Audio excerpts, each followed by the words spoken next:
ప్రకటన గ్రంథం 3వ అధ్యాయము 20-21 వచనాలు. యేసయ్య స్వయంగా చెప్తున్నారు, ఇదిగో నేను తలుపు నొద్ద నిలుచుండి తట్టుచున్నాను. ఎవడైనను నా స్వరము విని తలుపు తీసిన ఎడల నేను అతని యొద్దకు వచ్చి అతనితో నేనును నాతో కూడా అతడును భోజనము చేయుదుము. నా స్వరము విని తలుపు తీస్తే నేను లోపలికి ప్రవేశిస్తాను. ఆ తదుపరి నాతో తలుపు తీసిన ఏ వ్యక్తి అయితే తలుపు తీస్తాడో ఆ వ్యక్తి నేను కలిసి ఏం చేస్తారంట? భోజనం అనండి ఒకసారి. భోజనం. భోజనం అంటే ఏంటండి అసలు చెప్పండి? భోజనం అనేది ఎప్పుడు మనస్ఫూర్తిగా ఒక మనుషుడు భోజనం తినాలంటే పరిస్థితులన్నీ అనుకూలంగా ఉంటే భోజనం చేస్తాడు. ఇప్పుడు మన ఇంటికి ఎవరైనా వచ్చినప్పుడు కొంచెం వాళ్ళతో సరిగ్గా మనం మాట్లాడలేదు, మనం అయినా కానీ సర్లేండి భోజనం చేసి వెళ్ళండి అంటే చేస్తారండి? కడుపు నిండా తిని వెళ్ళగలరా? అసలు నేను భోజనం చేస్తానంటారా అప్పుడు వాళ్ళు? నాకు వద్దులేండి వెళ్ళిపోతాను టైం అయిపోయిందని ఏదో వంక చెప్పి వెళ్ళిపోతారు. అంటే ఇద్దరు మనుషుల మధ్య సరైన అనుబంధం, సంబంధం, సమాధానం, ప్రేమ, అనురాగం ఉంటేనే అక్కడ భోజనం అనేది తృప్తిగా భోజనం చేయడం జరుగుతుంది. హల్లెలూయా. అందుకని ఇద్దరు సమ్మతింపకుండా కూడి నడుతురా అని దేవుని లేఖనం సెలవిస్తుంది ప్రసంగిలో. ఇద్దరు సరైన ఒప్పందం, సమాధానం, ఏకత్వం వారి మధ్యలో ఆ అనురాగం లేకపోతే వాళ్ళు కూడి నడవగలుగుతారా? ఒకరు ముందు ఒకరు వెనకాల. లేదు కొంచెం ప్రేమతో చక్కగా ఐక్యతగా ఉన్నారు, ఇప్పుడు ఎలాగెళ్తారు చెప్పండి మీరు? పక్క పక్కనే చేయి పట్టుకుని చక్కగా వెళ్తారు. భార్యాభర్తలైనా, అన్నదమ్ములైనా, అక్క చెల్లెళ్ళైనా, ఎవరైనా. లేదు కొంచెం మనసులో ఏదో వాళ్ళ మీద ఏదో ఉంది, చిన్న చేదు ఉంది, ఆ చేదును బట్టి కలిసి నడవగలుగుతారా మీరు? నడవలేరు, వెళ్ళలేరు. ప్రభు ఏమంటున్నాడంటే, ఎవడైనను నా స్వరం విని తలుపు తీసిన ఎడల నేను లోపలికి ప్రవేశిస్తాను, నాతో అతడును నేను అతనితో కలిసి భోజనము చేయుదుము. భోజనం ఏమిటి? భోజనం యొక్క అనుభవం ఏమిటి? భోజనం యొక్క అనుభవం ఏమిటంటే ప్రభుతో కలిసి నడవటమే భోజనం. ప్రభుతో భోజనము చేసినంత సంతోషకరమైన అనుభవం ఏమిటంటే ప్రభుతో నువ్వు ఏకముగా కూడి ఉండటమే భోజనం చేసే అనుభవం అనమాట. భోజనం చేస్తే అమ్మయ్య ఆకలి తీరింది అంటే ఆకలి ఉన్నవాడు భోజనం చేస్తాడు. ఇప్పుడు యేసయ్య ఆకలితో తలుపు తట్టుచున్నాడండి. ఇదిగో నేను నీతో కలిసి భోజనం చేయాలనుకుంటున్నాను అంటున్నాడు. కడుపు నిండిపోయినాడు భోజనం కోసం ఎత్తుతాడా? తిండి కోసం మాట్లాడతాడా? ఆహారం కోసం మాట్లాడరు. ఇప్పుడు యేసయ్య ఆకలితో ఉన్నాడు. ఏమిటైన ఆకలి? ఆకలితో ఉన్నటువంటి ప్రభు ఏమంటున్నాడంటే, నేను నీతో కలిసి భోజనం చేస్తాను. ఇక్కడ ఉన్న ప్రతి ఒక్కరితో ప్రభు చెప్తున్నాడు, మనందరితో నీతో ప్రభు మాట్లాడుతున్నాడు. నేను నీతో కలిసి భోజనం చేస్తాను అని అంటున్నాడంటే ఆయన ఆకలితో ఉన్నాడు. ప్రభు ఆకలితో నీ ఆత్మ లేక నీ హృదయం అనే తలుపు దగ్గర ఉండి తట్టుచూ ఉన్నాడు. ఇప్పుడు నువ్వు ఆకలితో పంపుతావా లేకపోతే ఆకలి తీర్చి పంపుతావా? ఏం చేస్తావు మరి నీవు? చూడండి, దేవుని వాక్యంలో భోజనం యొక్క అనుభవం చాలా అద్భుతమైన అనుభవం. అంటే భోజనం అంటే ఆత్మ సంబంధంగా చెప్తున్నాను, తినే భోజనం అని కాదు. అక్కడ ఒక ఏకంగా కలిసిపోవటం అన్నమాట భోజనం అంటే. దానికి అర్థం నేను ఎప్పుడూ అంటాను ఇంకో మాట, ఒక బలమైన లోతైన ప్రార్థనా జీవితం యేసయ్యతో కూర్చొని భోజనం చేసిన దాంతో సమానం. మీకు అర్థమైతే మంచిది. యేసయ్య సన్నిధిలో కూర్చొని లోతుగా ప్రార్థన చేస్తారు చూడండి, ఆ ప్రార్థన అనుభవం ఏమిటో తెలుసా? ప్రభుతో కూర్చొని భోజనము చేసిన దానితో సమానం. అదే మాట్లాడుతున్నాడు ఇక్కడ. ఎవడైనను నా స్వరం విని ఇప్పుడు తలుపు తీయాలి.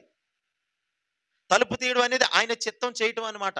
తలుపు తీయడం అంటే ఆయన చిత్తం చేయటం, ఆయన చిత్త ప్రకారంగా నడుచుకోవటం. నువ్వు ఎవరెవరికి తలుపులు తీసావో కాదు, కానీ నీ హృదయంలో, నీ మనస్సులో ఇదిగో ప్రభువుకి తలుపు తీయమంటున్నాడు. అయితే ప్రభువుకి తలుపు తీయాలంటే ఆయన స్వరాన్ని వినాలి. నీవు చెప్పండి, ఏం వినాలి? స్వరం వినాలి. ఇక్కడ ఎన్నో స్వరాలు వినబడతాయి, చుట్టుపక్కల మనుషుల స్వరాలు వినబడతాయి, పడుకున్నప్పుడు ఎవరెవరు స్వరాలు వినబడతాయి. కానీ ఆత్మలో నువ్వు కూర్చున్నా, పడుకున్నా, మెలకుగా ఉన్నా పడుకున్నా నీకు ఆత్మలో ప్రభు స్వరం వినబడాలి. ఆ స్వరం వినబడినప్పుడు నువ్వు లోబడతావు కదా. లోబడటమే తలుపు తీయటం అని అర్థం. హల్లెలూయా చెప్పండి.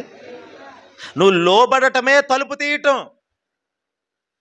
నువ్వు అయితే అది ప్రభు స్వరం అని గుర్తెరగాలి. అది దేవుని స్వరం, అది దైవ స్వరము, జీవము కలిగిన దేవుని స్వరం అని నువ్వు గుర్తెరిగితే ఆ స్వరానికి నువ్వు ఓపెన్ అవ్వాలి. ఇప్పుడు బరస్ట్ అవ్వాలి. యేసు నామములో తెరవబడదువు గాక. నువ్వు అలాగే కృంగిపోయి అలాగే ఉంటే, ఏ స్పందన లేనట్లుగా ఉంటే, దేవుడు మన నుండి ఏం కోరుకుంటున్నాడంటే నిజమైన సంతోషాన్ని కోరుకుంటున్నాడు. ఈ లోకము సునకానందాన్ని కలుగు చేస్తుంది, తాత్కాలిక ఆనంద సంతోషాలు కలుగు చేస్తుంది. ఇలాంటి కల్పితమైనటువంటి కార్యక్రమాలు పెట్టి మనుషులు నష్టపోయేలాగా, మనుషులు కాలిపోయేలాగా, మనుషుల్ని ఏదో అంధత్వపు కార్యాల్లోకి నెట్టేసేలాగా ఉంటుంది ఈ లోకమంతా కూడా. కానీ ప్రభు మనల్ని కళ్ళు తెరవబడిన వారుగా నడిపిస్తాడు దేవుడు. నా దేవుని బిడ్డలారా, ఎందుకు ప్రభు స్వరం గుర్తెరగగలుగుతున్నావా? ప్రభు స్వరం నీకు వినబడుతుందా? నువ్వు ఆత్మలో గమనించగలుగుతున్నావు. ఏదో వస్తున్న వాక్యం వింటున్నావు, వెళ్ళిపోతున్నావు. ఇది నాతో మాట్లాడిన మాట, ఇది దేవుడు స్పష్టంగా చెప్పిన మాట. హల్లెలూయా చెప్పండి. ఓ రోజు దేవుడు మాట్లాడుతున్నాడు. లేచి ప్రార్థన చేయి. ఇంకా పడుకుంటావేటి? లెగాలి నువ్వు అంటే లెగిసి ప్రార్థన చేస్తా. ఆ చేదుని నేనే నీకు అనుమతించాను. అది వాళ్ళు నీకు చేదు, కానీ నువ్వు దాన్ని స్వీకరించు. ఆ చేదునే తినాలి, ఆ చేదునే భుజించాలి. వాళ్ళ విషయంలో ఆ చేదును నువ్వు తీసుకోవాలి. కొంతమంది మనుషులు నీకు ఎలా ఉంటారంటే మధురంగా ఉంటారు, వాళ్ళని బట్టి నువ్వు సంతోషిస్తావు. కానీ చేదైన మనుషులను బట్టి నువ్వు ఎలాగుంటున్నావు?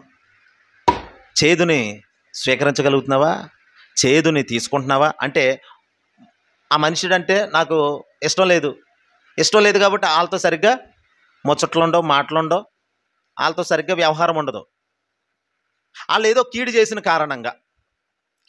కారణంగా. కానీ ఇప్పుడు ఆ వ్యక్తిని అది ఒక చేదైన అనుభవం మనకి ఎదురైన చేదు. ఇప్పుడు ఆ చేదుని నువ్వు తీసుకోవాలన్నాడు దేవుడు. అందుకనే నేను దేవుని కృపలో చెప్తున్నాను, అది చేదు, ఇది నువ్వు తీసుకోవాలని చెప్పిన దగ్గర నుండి వాళ్ళతో నేను ఎంత సమాధాన పడాలన్నా ఏదో ఒక మళ్ళీ వాళ్ళ నుండి చేదే వస్తుంది నాకు. ఈసారి అలా కాదు, ఉపవాస కోటాల్లో ఏదో ఒక కార్యం జరగాలి. హల్లెలూయా. ప్రభు చెప్పాడు నాకు స్వయంగా, వాళ్ళు నీకు చేదు, ఆ చేదును నువ్వు తొయ్యొద్దు, త్రోసివేయకు, ఆ చేదు నువ్వు మింగేసేయి, తీసుకో, లోపలికి తీసుకో అన్నాడు. నేను అలాగే తీసుకున్నాను. ఉపవాస కోటాల్లో చక్కగా నాకు ప్రేమ, సమాధానం దొరికింది వారి నుండి తిరిగి. హల్లెలూయా చెప్పండి. మనం ఏది విత్తితే అది కోస్తామన్నట్లుగా వినాలి. నువ్వు అవతల వ్యక్తి మీద పగెట్టుకొని ఉన్నావంటే తిరిగి అతడు నీకు పగస్తుడిగానే కనబడతాడు. ఇప్పటికీ నీ దృష్టి మారాలి, మొదట నీ అనుభవం మారాలి. అది మారాలంటే మొదట దేవుని స్వరానికి నువ్వు లోబడాలి. ప్రభు స్వరం ఆత్మలో వినాలి. కూర్చున్నప్పుడు వినాలి, నిలబడినప్పుడు వినాలి, నడిచినప్పుడు వినాలి. నువ్వు ఎక్కడున్నా కానీ అభిషేకం వింటున్నావా? ఎక్కడున్నా కానీ పనికిపోయినా వినాలి. ఏ స్థలంలో కూర్చున్నా దేవుని స్వరానికి లోబడే వ్యక్తిగా ఉండాలి. ఏదో వచ్చేమో పాస్టర్ గారు ఏదో బల్లగుద్ది 4 మాటలు చెప్పారు, కాదు. అలాగైతే నువ్వు లోకంలో ఉన్న వ్యక్తి ఒకటే, నీకు బండరాయికి తేడా ఉండదు. దేవుని స్వరానికి లోబడాలని పాస్టర్ గారు చెప్పారు కాబట్టి నేను లోబడతాను అని ఒక తీర్మానంతో నువ్వు తిరిగి స్పందిస్తావు కదా, అదే లోబడ్డం అంటే. నీకు ఆ తీర్మానం రానంత వరకు, ఆ సమర్పణ, ఆ త్యాగం నీలో లేనంత వరకు ప్రభు ఎంత మాట్లాడినా, ఎంత స్వరం నీకు పెందల కడనే లేచి నేను మీతో మాట్లాడుతున్నా కానీ మీరు వినకపోతిరి అని ఇర్మియా గ్రంథంలో ప్రభు మాట్లాడతాడు. నేను పెందల కడే లేచి మాట్లాడుతున్నాను కానీ మీరు నా స్వరం వింటలేదు, నా మాటను గ్రహిస్తలేదు. ఏవో బయట స్వరాలు వినబడుతున్నాయి కానీ వాటికి లోబడుతున్నారు. కానీ మనుషులు చెప్పిన దానికి ఒప్పుకుంటున్నారు, మనుషులు చెప్పిన దానికి లోబడిపోతున్నారు. కానీ నా స్వరానికి ఎందుకు లోబడతలేదు మీరు అని ప్రభు బాధపడతాడు. దేవుణ్ణి దుఃఖపరచవద్దు అని ఒక చిన్న వర్తమానం చెప్పాను నేను ఈ ఉపవాస కోటాల్లో. వినండి ఒకసారి. మీరున్నారమ్మా? వినండి. పగల టైంలో చెప్పిన వర్తమానం. దేవుణ్ణి చెప్పండి ఏం చేయకూడదు, దుఃఖపరచకూడదని వర్తమానం చెప్పాను. ఆయన దుఃఖపడితే ఏం జరుగుతుందో కూడా చెప్పాను. దేని బట్టి దుఃఖపడతాడో చెప్పాను. అది యూట్యూబ్లో ఉంది. అమ్మ దీవెనక్క, మీ అబ్బాయి వాళ్ళని పెట్టమని మీరు వచ్చారా రోజు? రాలేదు కదా, రాలేదు. మీ అబ్బాయి వాళ్ళని పెట్టమని వినండి మన ఛానల్లో. మోజేస్ గారు మీరు కూడా వినండి. వినాలి, దేవుని దుఃఖపరచొద్దు. ఒకవేళ నువ్వు దేవుని స్వరం వినకపోతే ప్రభు దుఃఖపడతాడు. దేవుని స్వరం నీకు ఎంత మేలు చేస్తా తెలుసా? అబ్రహాము దేవుని స్వరం విన్నాడు కాబట్టి వినిన తర్వాత ఇది జీవం కలిగిన దేవుని స్వరం అని గుర్తుపట్టి బయలుదేరాడండి. బయలుదేరి నాకేం దొరుకుతుంది, ఏం తింటాను, ఏం తాగుతాను అని రెండో మాట ఆలోచించకుండా బయలుదేరాడు తన భార్యను తీసుకొని. దేవుని స్వరంతో బయలుదేరాడు. దేవుని స్వరము అతన్ని దర్శించిన దగ్గర నుండి కూడా అతడు దేవుని కొరకు పని చేయటం, దేవుని కొరకు అడుగులు వేయటం మొదలెట్టాడు. ఇక తన మార్గాలు వదిలేశాడు. తన జీవితం, తనకంటూ ఒక సొంత జీవితం ఉండేది, అది జీవించడం మానేశాడు. ఓ మాట చెప్పనా, దేవుని స్వరం విని లోబడటం అంటే నీ సొంత జీవితాన్ని వదిలేయటమే, నీ స్వచిత్తాన్ని వదిలేయటమే, నీ సొంత అభిప్రాయాల్ని ఇక వదిలేయటమే. దేవుని స్వరం నువ్వు విని లోబడటం అంటే నీకంటూ ఇక నిన్ను నువ్వు ఖాళీ చేసుకోవటం. లోపల నువ్వు లేవు, దేవుడు ఉన్నాడు. ఆ స్వరమే నిన్ను ముందుకు నడిపిస్తుంది. ఇంకెవరో కాదు, నీలో ఉండి ఆయన పరిశుద్ధాత్ముడు నీలో ఉండి నిన్ను నడిపిస్తాడు, తీసుకొని వెళ్ళిపోతాడు. అబ్రహాము ఇంటికి దేవుడు వచ్చాడు, భోజనం చేశాడు. చూసారా మరి తండ్రి, కుమార, పరిశుద్ధాత్మ త్రియేక దేవుని వలె అబ్రహాముకి కనబడ్డాడు మమ్రే వృక్షము దగ్గర, మమ్రే వనంలో. చూడండి, ఆదికాండం 18వ అధ్యాయం 1వ వచనం నుండి. సింధూర వనములో అబ్రహాము ఎండవేళ గుడారపు ద్వారమందు కూర్చొని ఉన్నప్పుడు యెహోవా ఎవరు కనబడ్డారమ్మా? దేవుడు కనబడ్డాడా? కన్నులెత్తి చూచినప్పుడు 3 మనుషులు అతని ఎదుట నిలువబడి ఉండిరి. ఎదుర్కొనుటకు పరిగెత్తి నేలమట్టుకు వంగి, ప్రభువా నీ కటాక్షము నా మీదనున్న ఎడల ఇప్పుడు నీ దాసుని దాటిపోవద్దు. అదిగోండి నేను నీళ్ళిస్తాను, కాళ్ళు కడుక్కొని చెట్టు కింద అలసట తీర్చుకోండి, కొంచెం ఆహారము తెచ్చేదను, మీ ప్రాణములను బలపరుచుకొనుడి, తరువాత మీరు వెళ్ళవచ్చును. అదిగో ఆ మాట గుర్తుపట్టండి, ఇందు నిమిత్తము కదా. అదిగో హల్లెలూయా చెప్పండి. ఇందు నిమిత్తమే కదా నువ్వు వచ్చావు. ఎవరు వచ్చారు? దేవుడు వచ్చాడు, ప్రభు వచ్చాడు అబ్రహాము దగ్గరికి. దేనికి వచ్చాడంటండి? భోజనానికి వచ్చాడు దేవుడు. అబ్రహాం ఇంటికి భోజనానికి వచ్చాడు. ఈరోజు ప్రభు మీ ఇంటికి వస్తే భోజనం పెడతావు? నువ్వు భోజనం పెడతావా? సేవకుడు నీ ఇంటికి రాగానే నువ్వేం చేస్తున్నావు? కొంతమంది భోజనం చేయండి పాస్టర్ గారు, చేయండి అంట. నాకు తెలుసు కొంతమంది ఉన్నారు. ఉన్నవాళ్ళు, ఇక్కడ ఉన్న వాళ్ళ కోసం ఒక స్తుతి చేయను, లేని వాళ్ళ కోసం ఇక్కడ లేరు కాబట్టి చెప్తున్నాను. లాజరు ఉన్నాడు కదా, లాజరు ఏ టైంలో 1 గంట 2 గంటల కంటే అతను దొరుకుతాడు కదా అని ఆ టైంలో వెళ్తే, భోజనం చేసే టైంలో లేదంటే ఆ రాత్రి వేళ వాళ్ళకి ఏది ఉంటే అది వెంటనే ఏమంటాడంటే, ఇదిగో లూదియా పాస్టర్ గారికి భోజనం పెట్టు. నేను అస్సలు చేయను మీ ఇంట్లో భోజనం అంటాను. ఎందుకు? మీరు చర్చికి రావట్లేదు కాబట్టి నేను భోజనం చేయను అంటాను. అంటే లేదు అయ్యగారండి, ప్లీజ్ అయ్యగారు. కాళ్ళు అట్టుకోవడానికి వస్తాడు, సమాధాన పడిపోతాడు, ప్రాధాయపడిపోతాడు. అయ్యా కొద్దిగా అయ్యా ప్లీజ్ అయ్యా, మీరు నన్ను కొట్టండి, నన్ను తిట్టండి, కానీ భోజనం చేసేయాలండి. అతనికి దాంట్లో ఉన్న ఆశీర్వాదం ఏంటో ఏం తెలియదు, కానీ అది ఎంత ఆశీర్వాదమో బైబిల్లో చాలా విషయాలు ఉన్నాయి నిజంగా భోజనం కోసం. అయితే నేను భోజనం అన్న సందర్భాన్ని ఆత్మీయంగా చెప్తున్నాను. ఇప్పుడు భౌతికంగా అది ఇంకా ఆశీర్వాదం, భౌతికమైన ఆశీర్వాదాలు తీసుకొస్తుంది. హల్లెలూయా చెప్పండి, హల్లెలూయా. లాజరండి బతులాడి వాళ్ళు వండుకున్నారు. అది మేము ఆ టైంకి వెళ్తామని కూడా తెలియదు. అలా పెట్టేసి మీరు తింటేనే కానీ కుదరదు అయ్యగారు, బ్రతులాడతాడు. మళ్ళీ నేను కోప్పడతాను, మీరు చర్చికి రావట్లేదు, మీ ఇంట్లో నేను ఎందుకు భోజనం చేయాలి, మంచినీళ్ళు కూడా తాగనంటాను నేను. అంటే బ్రతులాడేస్తాడు, ఇక లొంగిపోతాడు. అయ్యా ప్లీజ్, అయ్యా ప్లీజ్, అయ్యా ఇంక వద్దు అయ్యా అంటే ఇంకేం చేస్తామండి ఇంకా. హల్లెలూయా. తండ్రి మనసులాగా మళ్ళీ వెంటనే సర్లే బాబు అని చెప్పి ఏదో భోంచేసి కన్నీరు కార్చి వాళ్ళ కోసం ప్రార్థన చేసి వస్తా ఉంటాం. ఈరోజు వాళ్ళ ఆశీర్వాదంగానే ఉన్నారు, కానీ దేవుని సన్నిధిని దొంగిలిస్తున్నారు ఈ రోజుకి కూడా. దేవుడు వారికి సరైన మార్పునిచ్చును కాక. హల్లెలూయా. ఫ్రాంక్గా ఉండాలి. చూడండి, భోజనం వండాడు, ఆ భోజనం ద్వారా జ్యేష్ఠత్వపు హక్కును సంపాదించేసుకున్నాడు. ఎవరికి పెట్టాడో ఏంటో తర్వాత విషయం. భోజనం పెట్టి ఏం సంపాదించాడు? జ్యేష్ఠత్వపు హక్కును సంపాదించాడు. ఓ పాస్టర్ గారికి అంటండి మీటింగ్లు పిలిచి, ఆ పాస్టర్ గారికి పిలిచిన వాళ్ళు భోజనం పెట్టడానికి ఇదైపోతున్నారు. మీలో ఎవరైనా పెడతారా, మీలో ఎవరైనా పెడతారా అని అంటుంటే, అప్పుడు ఓ పాస్టర్ గారికి ఈ సంగతి తెలిసి, ఎవరన్నా పెట్టడం ఏంటండి, ఆ పాస్టర్ గారిని మా ఇంటికి పంపించండి దయచేసి, ఆ అవకాశం నాకు ఇవ్వండి, ఏ మేలు చెయ్యొద్దు నాకు మీరు, ఆ పాస్టర్ గారిని మా ఇంటికి పంపించండి.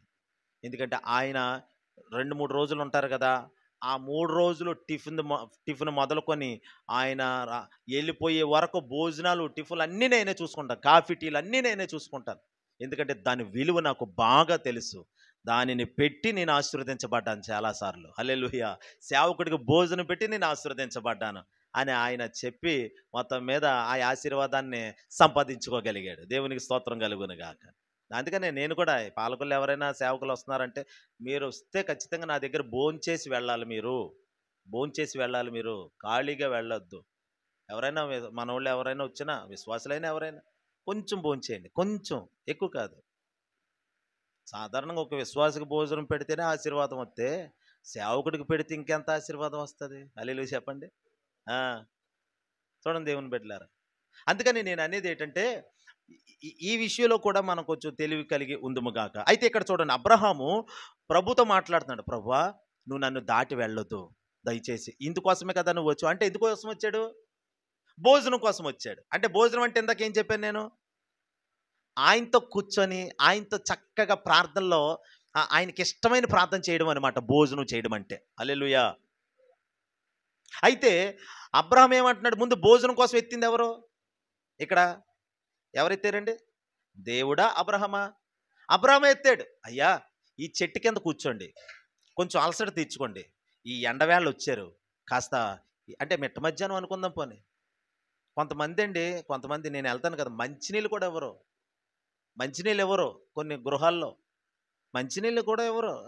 నేనేమో మంచినీళ్ళు ఎత్తారేమో అనుకుంటా. కొన్ని చోట్లకి వెళ్ళినప్పుడు ఆకలి దంచేస్తూ ఉంటుంది మధ్యాహ్నం టైంలో. ఆ టైంలో కనీసం వాళ్ళ నోటితో ఆ మాట కొంచెం ఏమైనా పెట్టండి అని అడుగుదాం అనుకుంటాను, ఏలియాలాగా. హల్లెలూయా.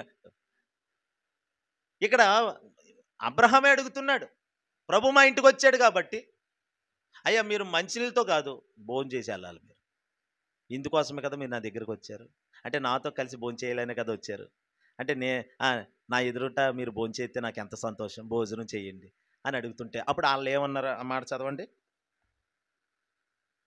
5వ వచనం చివర, 5వ వచనం చివర, 18 5వ వచనం చివర, ఇందు నిమిత్తమే కదా మీ దాసుని ఎదుకు వచ్చితురా నేను, వారు అదిగో నువ్వేమో అడుగుతున్నావో అది చెయ్యి, మంచినీళ్ళు సిద్ధం చేయి, భోజనం కూడా సిద్ధం చేయి. అంటే ప్రభు మనసు ఏమిటి? అబ్రాహాము ఇంట్లో భోజనం చేయాలి. హల్లెలూయా. ఏమిటి భోజనం చేయడం అంటే? మళ్ళీ చెప్తున్నాను, ప్రభువుతో కూర్చొని ఒక లోతైన ప్రార్థనా జీవితం కలిగి ఉండటమే భోజనం చేయటం. అది భౌతికంగా కూడా మన పితరులు ఆచరించి ఆశీర్వదించబడ్డారు. కొందరికి అబ్రహాము తెలియకయే ఆతిథ్యం ఇచ్చెను, అదే ఇది తెలియకయే ఆతిథ్యం ఇచ్చాడంట. మొదటేమో దేవుణ్ణే చూశాడు వచ్చిన సేవకుల్లో, తెలియకయే దేవదూతలకే ఆతిథ్యం ఇచ్చాడు. అక్కడ దేవదూతలని కనబడింది కానీ వాస్తవంగా తండ్రి కుమార పరిశుద్ధాత్మ దేవుడు. హల్లెలూయా. తెలియకుండానే ఆతిథ్యం ఇస్తే, తెలితే ఇంకెంత బాగా ఆతిథ్యం చేస్తాడండి. అది నేను అనేది.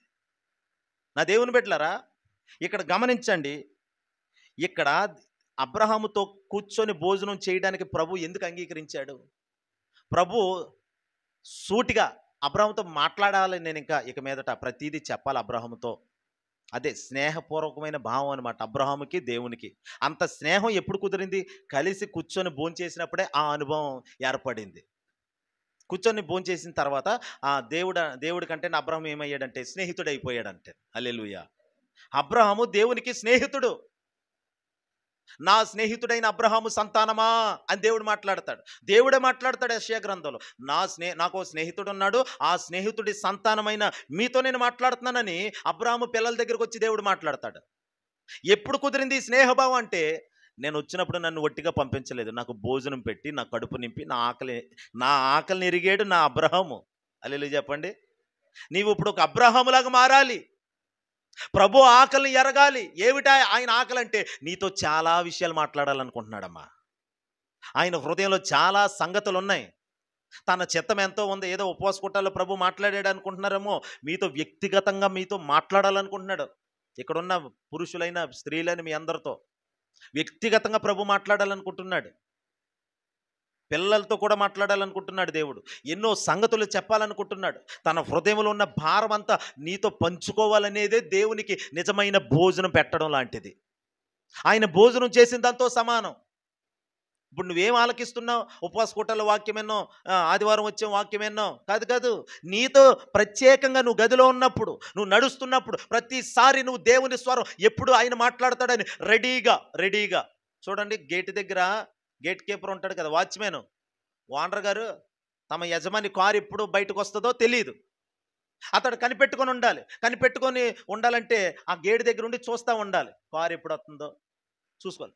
ఇక అక్కడికి వచ్చాక కారు వచ్చేసింది లోపల నుండి, ఏమండి ఫోర్ట్కోలో నుండి కారు బయలుదేరింది. ఈ లోపల అతను ఏం చేస్తాడు? వాచ్మెన్ గేట్ తీసి రెడీగా ఉంచుతాడు కదా. అంతేగాని ఓనర్ గారు వచ్చాక అతను 10 సార్లు ఆరను కొట్టారే, ఎక్కడున్న వాచ్మెన్ రే గేట్ తీ అనాలండి. అలాగంటాడు ఉద్యోగం ఉంటుంది. ఇంకా ఈడెందుకు నా గేట్ తీయడానికి, కాకపోతే నాకు సరిగ్గా గేటే తీయడు అని చెప్పి ఇంకొక నెట్టుకుంటాడు. ఎవరైతే కనిపెట్టుకొని గేటు తెస్తారో అప్పుడు వెళ్తాడు. ఒక రోజు చూస్తాడు యజమాని, ఈడు నమ్మకమైనోడు ఈ వాచ్మెన్ అని తన వాచ్మెన్కి ఇంకో పని కూడా చెప్తాడు. హల్లెలూయా. రాత్రి ఒక షాప్లో, సెల్ ఫోన్ షాప్ దగ్గరికి నేను మధ్యాహ్నం ఏదో చిన్న పని ఉంది. అక్కడ ఇంకా 2-3 ఉన్నారు. నేను పాస్టర్ గారు వెళ్ళాం లోపలికి. ఆ షాప్ ఆయన కొంచెం పరిచయం అయింది దేవుని కృపను బట్టి.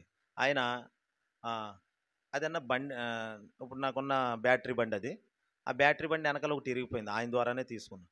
అది బయట ఉందన్న బండి ఒకసారి చూసిరండి అని అంటే, ఆయన సరే నడండి చూపిస్తానంటే, మీరు వదిలేన్న, మీరు ఎక్కడే ఉండండి, మీరు ఇక్కడ ఉండండి.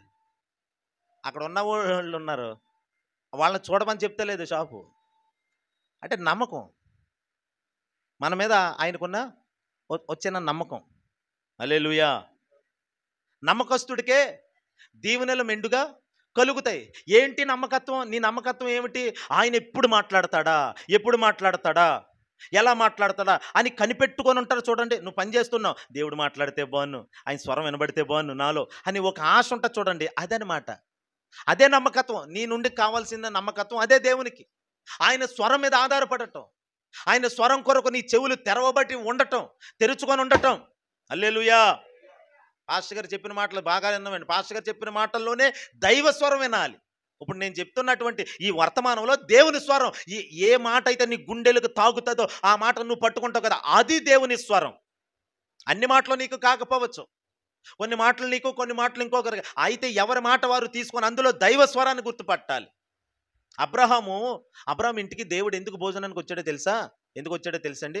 ముందు ఏం చెప్పాడు? మన ప్రకటన గ్రంథం మూలవాక్యం మర్చిపోవద్దు, చదవండి ఒకసారి మళ్ళీ. 3వ అధ్యాయము 20, 3వ అధ్యాయం 20 ప్రకటన.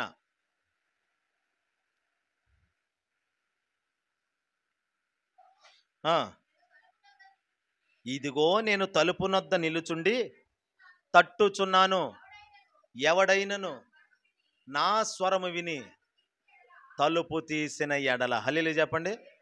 ఇదిగో తలుపు నొద్ద నిలుచుండి తట్టుచున్నాను, ఎవడైనను నా స్వరం విని.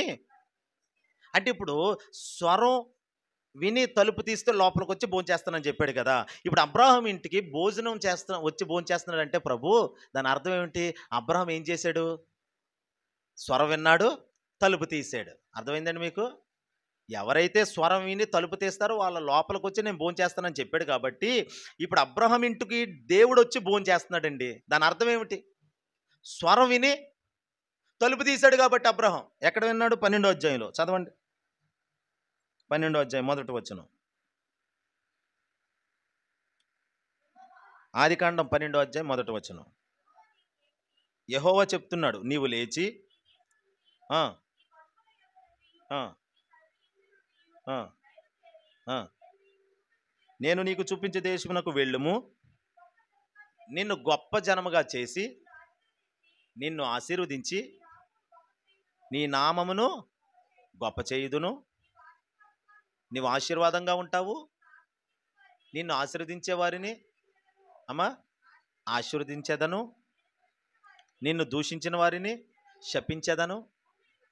భూమి యొక్క సమస్త వంశములన్నీ నీ యందు ఆశీర్వదింపబడునని అబ్రాముతో అనగా. అబ్రాముతో మాట్లాడిన దైవ స్వరము. ఇప్పుడు అబ్రాము ఏం చేశాడు? చదవండి 4వ వచనం. యెహోవా అతనితో చెప్పిన ప్రకారము అబ్రహాము వెళ్ళెను. హల్లెలూయా చెప్పండి. చూసారా? దేవుని స్వరం విన్నాడు. ఓ రోజు అబ్రహాం కొడుకు దగ్గరకు వచ్చి, మీ నాన్న నా మాట విన్నాడు, మీ నాన్న నా మాట విన్నాడు, నువ్వు కూడా నా మాట విను. నువ్వు కూడా నా మాట విన్నావనుకో, నిన్ను కూడా నేను ఏం చేస్తాను? ఆశీర్వదిస్తాను. నువ్వు నా మాట విను. చూడండి 26వ అధ్యాయము 5వ వచనం. అదే ఆదికాండం 26:5. హల్లెలూయా. ఏలయనగా అబ్రహాము నా మాట విని నేను విధించిన దాని, నా ఆజ్ఞలను, నా కట్టడలను, నా నియమములను గైకొన్నాడు. ఇదిగో ఇస్సాకు, మీ నాన్న ఒకప్పుడు నా మాట విన్నాడు. అమ్మా, ఈరోజు తల్లులుగా తండ్రులుగా మీరు ఇక్కడ ఉండొచ్చు. ఈరోజు దేవుని స్వరం మీరు విన్నారనుకోండి, ఆ స్వరానికి లోబడి తలుపు తీశారనుకోండి. తలుపు తీయడం అంటే లోబడ్డం. ఆయన ఏం చెప్తే అది. ఇక మిమ్మల్ని మీరు ఖాళీ చేసుకోవడం, ప్రభువుని లోపల నింపుకొని, ప్రభువా నువ్వేం చెప్తే నన్ను అలా నడిపించు. ఎటు తిప్పమంటావు నా స్టీరింగ్ అంటే, ఆయన ఎటు తిప్పమంటే అటు తిప్పి వెళ్ళటమే ఆయన స్వరానికి లోబడ్డం అంటే. ఆయన ఏం చేయమంటే అది చేయటం. హల్లెలూయా. ఇప్పుడు అలా చేస్తూ ఉన్నారనుకోండి, రేపు మీ పిల్లల దగ్గరికి వెళ్ళి దేవుడు మాట్లాడతాడు. అర్థమవుతుందా? మీ పిల్లలు ఏదో కష్టంలో ఉన్నారు, ఏదో శ్రమలో ఉన్నారు, మీరు లేరు, ప్రభు దగ్గరికి వెళ్ళిపోయారు అనుకోండి. హల్లెలూయా చెప్పండి. పెద్ద వయసు అయ్యాకేలండి, ప్రభు ఇచ్చిన ఆయుష్కాలం పూర్తి అయ్యాకే వెళ్ళారు అనుకోండి. ఈ లోపల మీ సంతానం వాళ్ళకి ఏదో కష్టం వచ్చింది, వినండి, వారికి ఏదో భయం కలిగింది. ఆ టైంలో నా కుమారుడా, నా కుమార్తె, భయపడకు. మీ నాన్న నా మాట విన్నాడు, మీ అమ్మ నా మాట వినింది, నా స్వరం విని లోబడ్డారు వాళ్ళు. నువ్వు కూడా నా మాట విని, నేను నీకు తోడుగా ఉంటాను అని మీ సంతానం దగ్గరకు వచ్చి దేవుడు మాట్లాడాలి. అలా మాట్లాడాలంటే తల్లులుగా తండ్రులుగా ఉన్న మీరేం చెయ్యాలి? మనం ఏం చెయ్యాలి? దేవుని స్వరాన్ని గుర్తించాలి. ఆ స్వరానికి గుర్తించి లోబడి తలుపు తీయాలి. తలుపు తీయడం అంటే మళ్ళీ చెప్తున్నాను, లోబడటం, ఓబే అయిపోవటం, తల వంచేయటమే. ప్రభు నీ చిత్తము జరుగునుగాక, నీ చిత్తము సిద్ధించునుగాక అనాలి. నువ్వేం చెయ్యాలనుకుంటున్నావో నా జీవితంలో అది చెయ్యి. అందుకని ఇక నీ యొక్క మనోభావాలు, హావభావాలు, భావోద్రేకాలు ఇంక పని చేయకూడదు. నీ ఉద్రేకాలు పని చేయకూడదు లోపల. ఎందుకంటే లోపల ఏముంది? దేవుని స్వరం ఉంది కాబట్టి. లోపల ఏముంది? దేవుని స్వరం ఉన్నప్పుడు నీ స్వరం ఎందుకు? ఇంకా నీ ఆలోచన ఎందుకు? నీ ఊహ ఎందుకు? నీ తలంపు ఎందుకు? నీ క్రియలు ఎందుకు? ప్రభు స్వరాన్ని లోపల ఉండని, అది మారుమ్రోగని. హల్లెలూయా. అది మారుమ్రోగని, అది నీలో ఉండి ప్రతిధ్వనిస్తూ ఉంటే ప్రతి క్షణము నిన్ను నడిపిస్తుంది ఆ స్వరము. అది నీలో ఉండని. నువ్వు సొంతంగా ఎవరో ఏదో చెప్పారో చేసావనుకో, ఆ స్వరం మోగబోతుంది. దైవ స్వరాన్ని మోగబోయేటట్లు చెయ్యొద్దు. దైవ స్వరం నీతో అనుక్షణము, అనుదినము, అనునిమిషము నీలో నుండి మారుమ్రోగని, నీలో నుండి అది నీతో చెప్పనివి. విను. నువ్వు విన్నావనుకో, ఓ పని చేసావనుకో, ఆయన చెప్పినట్టు ఇంకో పని చెప్తాడు, అది కూడా చేసావనుకో ఇంకో శ్రేష్టమైన ఇంకోటి చెప్తాడు. అలాగా ప్రతి విషయంలో ప్రతిదీ నీతో చెప్పుకుంటూ వెళ్తాడు.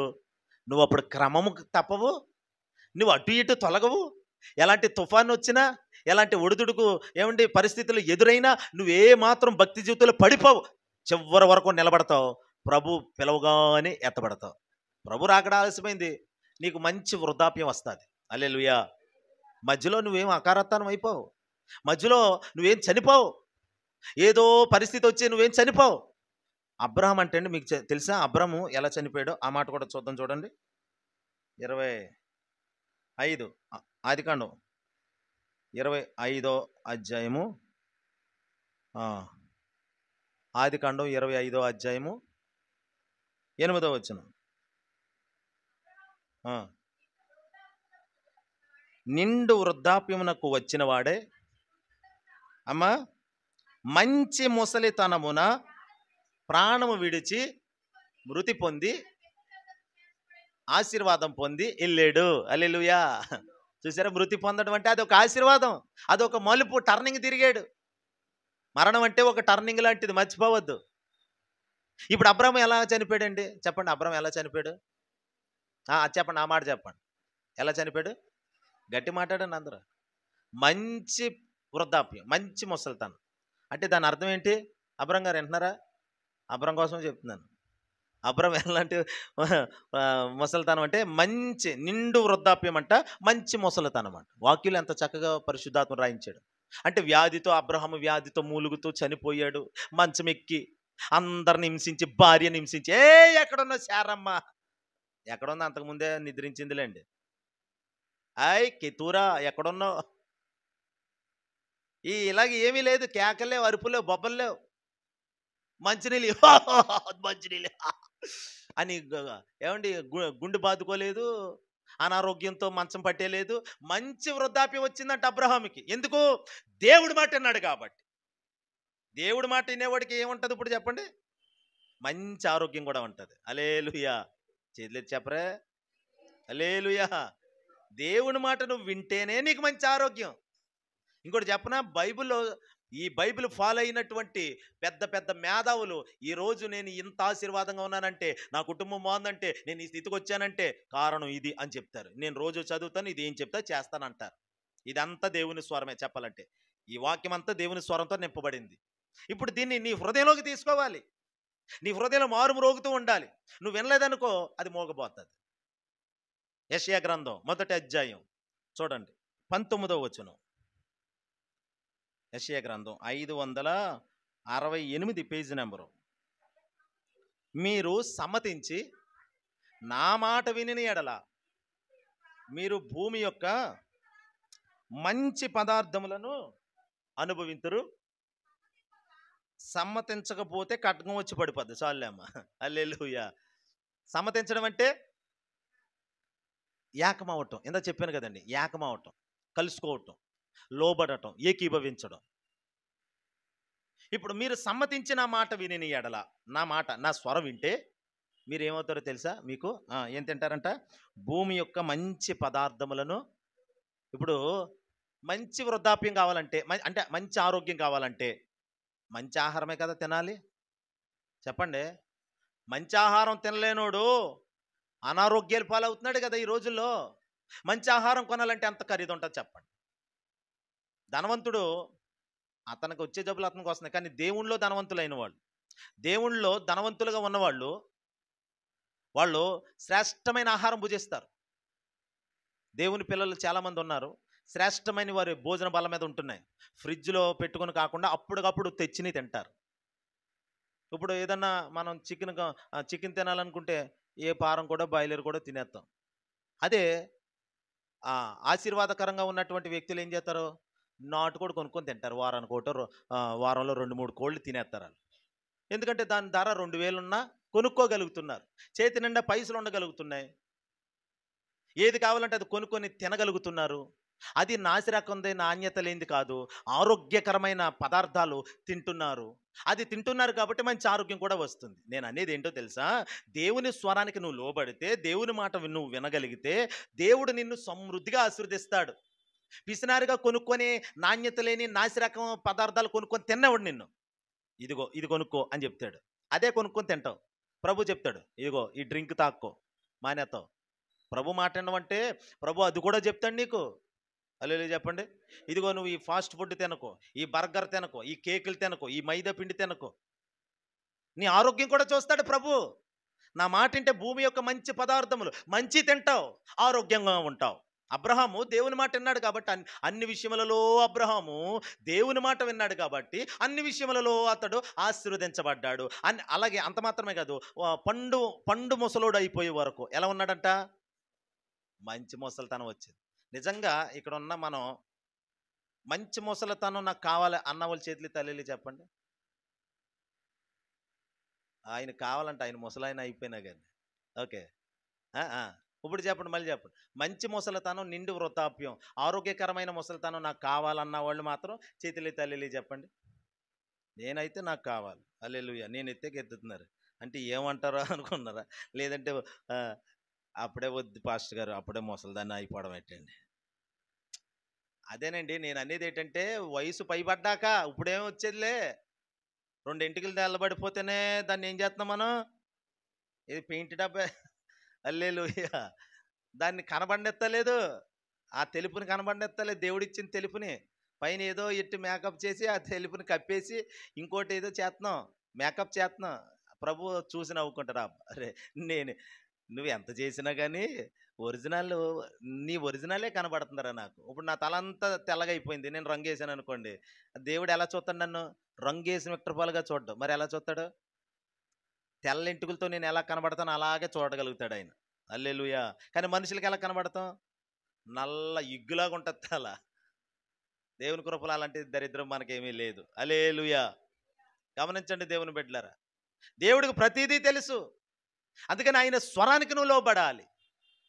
ఆయన స్వరం నిన్ను తిప్పుతుంది. జలముల వంటి స్వరం అది. హల్లెలూయా. అది ప్రభావముతో నిండిన స్వరం. ఇదే యెషయా గ్రంథం 29వ అధ్యాయం చూడండి.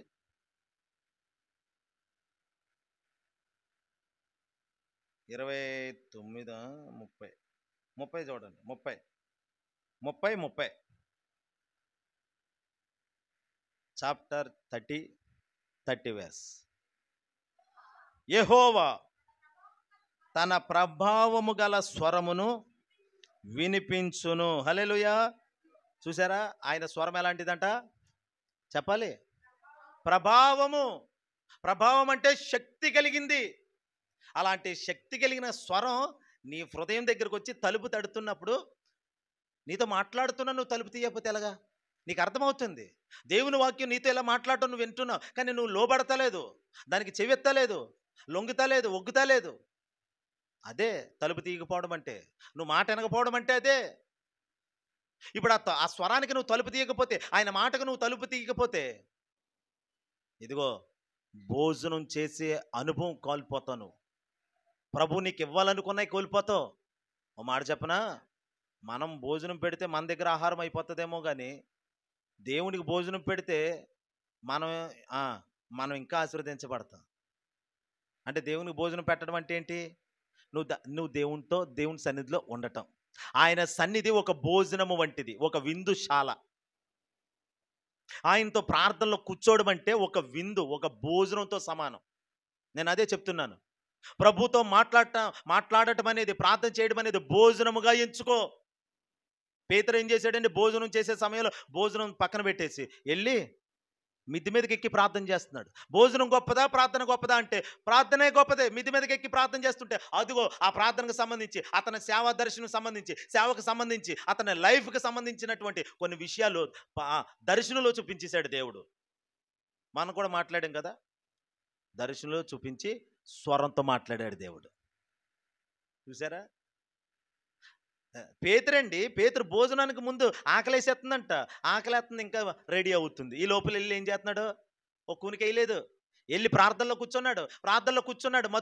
మత్తు, సోమరతనం, నిద్ర ఇవన్నీ తొలగించేసుకొని వెళ్ళి ప్రార్థనలో కూర్చుంటే దర్శనం వచ్చింది.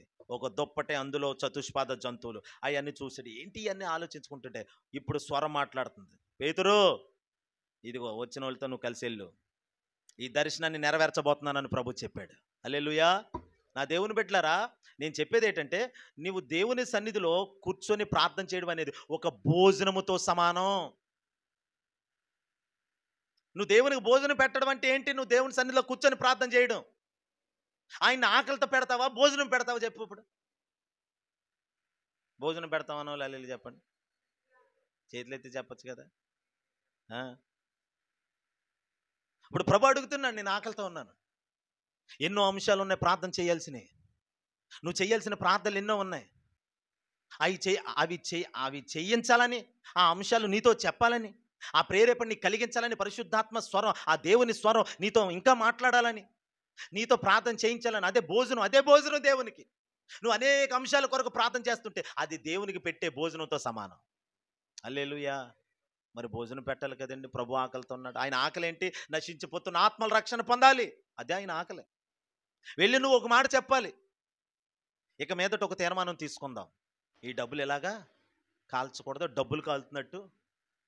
అదిగో కావాలితే నాకు తెలుసున్న వాళ్ళు ఉన్నారు, వాళ్ళకి అదిగో పలానా వాళ్ళు ఆపదలు ఉన్నారు, వాళ్ళకి హెల్ప్ చెయ్యి అని కొంచెం అవగాహన కల్పించండి. ఆ పని చెయ్యాలి. అది మన మీద ఉన్నటువంటి బాధ్యత. అది మీ మీద ఉన్న బాధ్యత అండి. వాక్యం విని వెళ్ళిపోవడం కాదు, ఈ అవగాహన కల్పించాలి. ఇది ప్రభు యొక్క ఆకలి.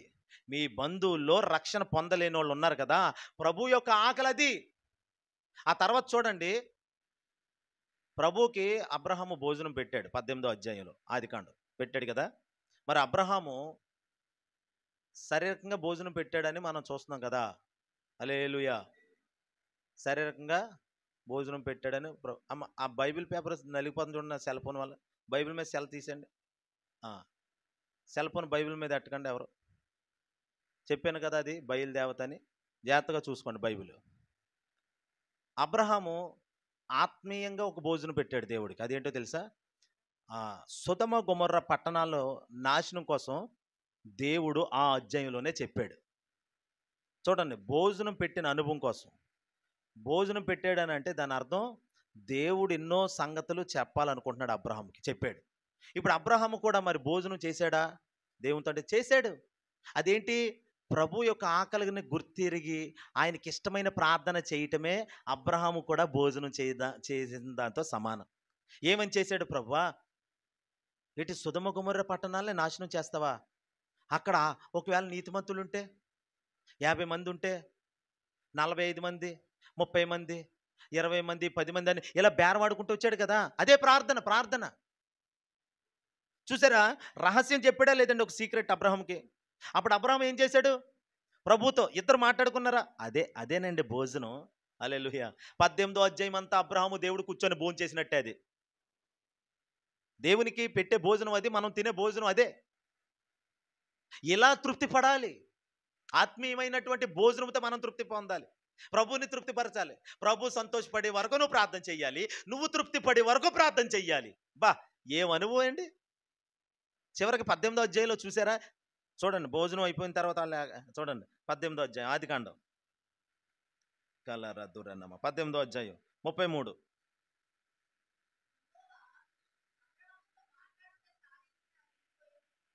యెహోవా అబ్రహాముతో మాటలాడుట చాలించి వెళ్ళిపోయాను. అదిగో అంటే నాకు తెలిసి అబ్రహాంకి ఇంకా తృప్తి చెందలేదేమో, కానీ దేవుడు కొంత అబ్రహాముని బట్టి తృప్తి పడి వెళ్ళిపోయాడు అంటండి. చాలించి వెళ్ళిపోయిన అబ్రహాం ఇంక ఇలాగే మాట్లాడతాడు. ఇంకా అబ్రహాం వెళ్తాను, చాలా అబ్రహాం ఎక్కువైపోయింది నాకు భోజనం అన్నట్లుగా. అంటే ఏంటి? ఎన్నిసార్లు ప్రార్థన చేశాడు?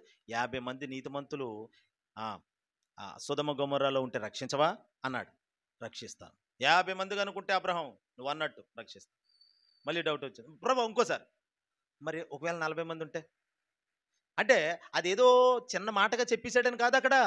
అది ఎంతో ప్రార్థన అయి ఉన్నది. అది హల్లెలూయా. అది ఎంతో ప్రార్థన అయి ఉన్నది.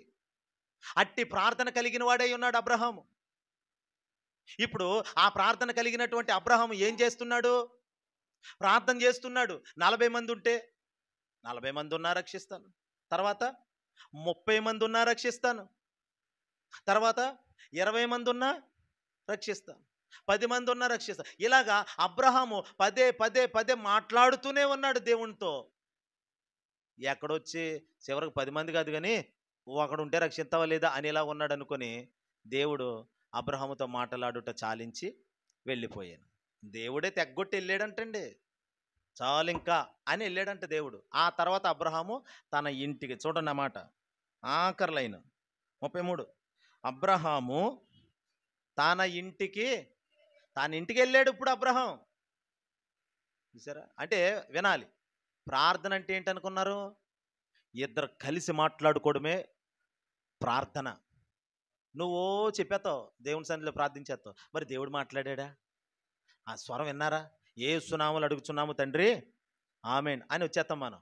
వచ్చేయకూడదు, ఉండాలి, ఉండాలండి. ఉండి ఆయన ఆయన ఏం చెప్తున్నాడో కనిపెట్టాలి కాసేపు. ప్రార్థన ఎంతసేపు చేస్తున్నావో కనిపెట్టుకోవడం కూడా అంతేసేపు. చాలా ఇంపార్టెంట్ అది. తర్వాత సమయమే చాలా విలువైంది. ఎందుకంటే ఆయన మాట్లాడే సమయం అది. నువ్వేమో ఆయన్ని మాట్లాడినావు, నువ్వు మాట్లాడేసి వచ్చేస్తావు సన్నిధిలో. అలా కాదు, ప్రార్థనలో కనిపెట్టాలి, మౌనంగా ఉండాలి, అప్పుడు ఆయన మాట్లాడతాడు. ఇద్దరు కూర్చొని కలిసి మాట్లాడుకొని తిరిగి ఎవరింటికారు వెళ్ళారు. దేవుడేమో పరమునకు వెళ్ళాడు, అబ్రహం ఏమో తన ఇంటికి తిరిగి వెళ్ళాడు. హల్లెలూయా. అదేనండి. ఇప్పుడు యేసునామములో అడుగుతున్నాం తండ్రి ఆమేన్ అని మనం అంటాం. అసలు ఇక్కడ ముగించింది ఎవరు? ఈ ప్రేయర్ ఈ ప్రేయర్ ముగించింది ఎవరండి ఇక్కడ? దేవుడు ముగించాడు, అబ్రహం కాదు. అంటే అబ్రహాము ఎలాంటి ప్రార్థన పరుడై ఉన్నాడో చూడండి, ఎలాంటి భోజనము ప్రభువుకి పెడుతున్నాడో చూడండి. అది కదా దేవుడు అడిగేది నీ నుండి. నువ్వు 10 నిమిషాల ప్రార్థనకి వెళ్ళొచ్చేస్తావు, ఓ గంట కూర్చొని వెళ్ళిపోతావు. అదా దేవుడు నిన్ను బట్టి తృప్తి పొందుతాడా? ఓ 2 గంటలు కూర్చోలేవు, తృప్తి పొందుతాడా దేవుడు? ఆలోచించండి. ప్రభువుని తృప్తి పరిచి నువ్వు వెళ్ళాలి అంతే. అలాగైతేనే నువ్వు దేవుని పిల్లవవుతావు, దేవుని కుమారుడు అవుతావు. హల్లెలూయా. ప్రభుని దొక్కపెట్టి నువ్వేం సాధించలేవు. కావాలంటే చూడండి, సంవత్సరాలు గడిచిపోయినా నేను ఇలాగే ఉంటాను దేవుని కృపలో.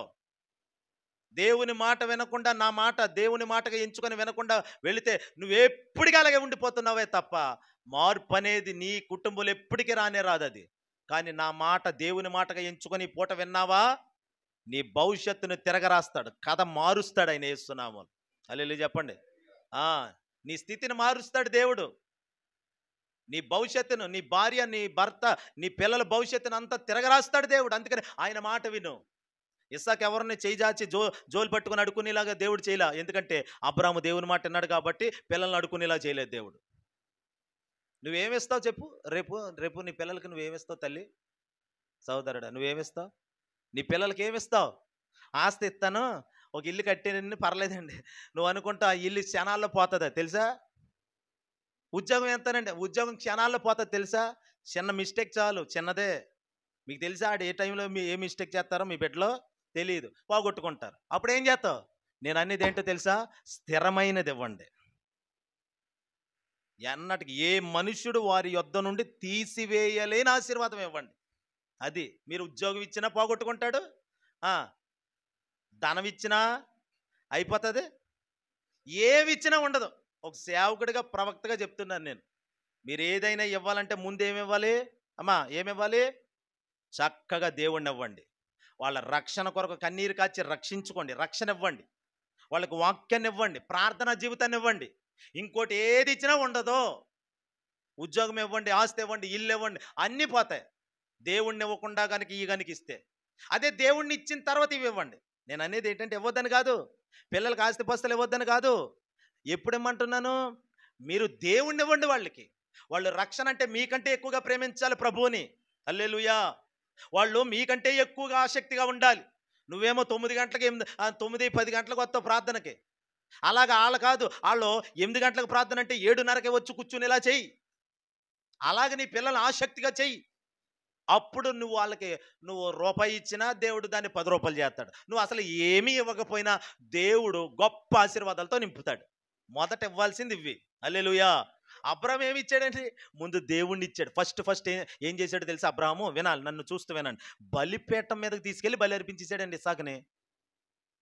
తర్వాత ఇస్సాకుకి తర్వాత అదే కుమారుడికి ఎదిగిన తర్వాత 25వ అధ్యాయం చూడండి. అదే ఆది కాండంలోకి రండి. ఎందుకో ప్రభు ఈ విషయాలన్నీ, ఇంకా చాలా సంగతులు ఉన్న మీతో మాట్లాడాల్సినవి, కానీ ప్రభు ఈ విషయాలన్నీ మాట్లాడుతూ ఉన్నాడు. రిబాల శబల కరతురనం 25వ అధ్యాయం 5వ వచనం చదవండి.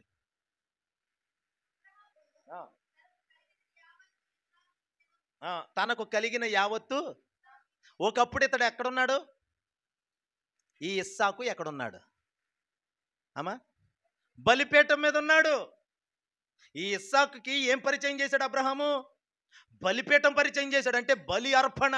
బాబు, దేవుని స్తుతించాలి, ప్రార్థించాలి, ప్రార్థన అనే బలి, స్తుతి అనే బలి దేవునికి చెల్లించాలని ఆత్మీకంగా నేర్పించుకున్నాడు కుమారుడికి. ప్రార్థన నేర్పించి వదిలేశాడు. అందుకని డాడీ, కత్తి ఉంది, కట్టెలు ఉన్నాయి, నిప్పు ఉంది, మరి దహన బలికి ఆ గొర్రెపిల్ల ఏది ఏది డాడీ అని అడిగాడు. దానిని గూర్చిన అవగాహన కల్పించాడు కొడుక్కి చిన్న వయసులోనే. మరి నీ పిల్లలే ఇస్సాకి 13-12 సంవత్సరాల వయసు, 14 వేసుకోండి పోనీ. ఆ వయసు కలిగినటువంటి ఇస్సాకుకి భక్తి నేర్పించాడండి. అబ్రహం అప్పుడు ఎంత వయసు ఎంత అండి అప్పుడు? అదే కొడుకు పుట్టేసరికి అబ్రహాంకి వయసు ఎంత తెలుసు కదండి మనకి. అమ్మా, 100. పుట్టినప్పటికి 100. ఇప్పుడు ఎదిగాడు కదా, ఇంకో 10 వేసుకోండి. అంటే 114, 115 సంవత్సరాలు ఉన్నాయి అప్పుడు అబ్రహాంకి. ముసలోడు అయిపోయాడు. ఈ ముసలోడు అబ్రహాం అనే ఈ ముసలైన కొడుక్కి భక్తి నేర్పుతున్నాడండి. నీకు ఇంకా ముసలితనం రాలేదు, నువ్వు భక్తి నేర్పుతలేదు నీ కొడుక్కి, నీ కూతురికి.